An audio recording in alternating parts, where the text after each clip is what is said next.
کندهار ښاروالي د ښاري نظم، پرمختګ او د خلکو د اسانتیاوو د لا پیاوړتیا په موخه یو ځل بیا د یوې مهمې او حیاتي پروژې چارې پیل کړي دي.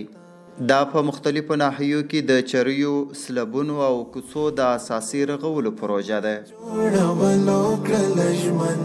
دغه پروژه چې د ښار د 5مې ناحیې په حاجي عزیز سیمه کې د یو لړ ځانګړو مراسمو په ترڅ کې په رسمي ډول افتتاح شوه.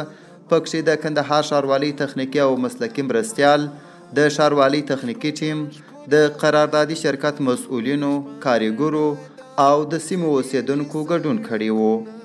1000 چرۍ پکې پخېږي په مختلفو ناحیو کې. ښار 15 ناحیې دي، پر 15 ناحیو تقسیمې. په دې پروژه کې به 6000 متره چرۍ په معیاري ډول رغول کیږي. 15000 سلبونه به نصبیږي او د 2.5 کیلومتره په اندازه به کوڅې په اساسي او معیاري ډول رغول کیږي. دا ټول کارونه د لوړو انجینري معیارونو او لوړ کیفیت موادو په کارولو سره ترسره کیږي تر څو د خلکو د تګ راتګ ستونزې حل سي. نو سبیس مواد سبګریډ طبقه ده او بیا کانکریټي طبقه ده چې دغه ورباندې جوړیږي.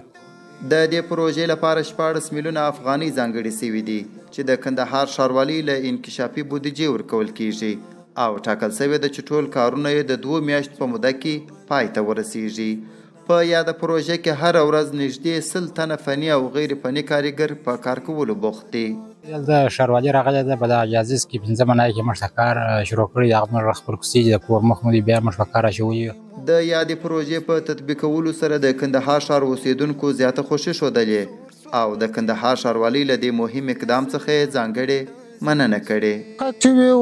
نه به موټر مریض خلاص وي، نه موټر راتلاس وي، خو فارڅه موټر راتلاس سوري په خاص. کندهار ښاروالي د یو منظم، شایسته او پرمختللي کندهار لپاره پر خپلو ژمنو ولاړه ده. جنان وطن، جنان وطن.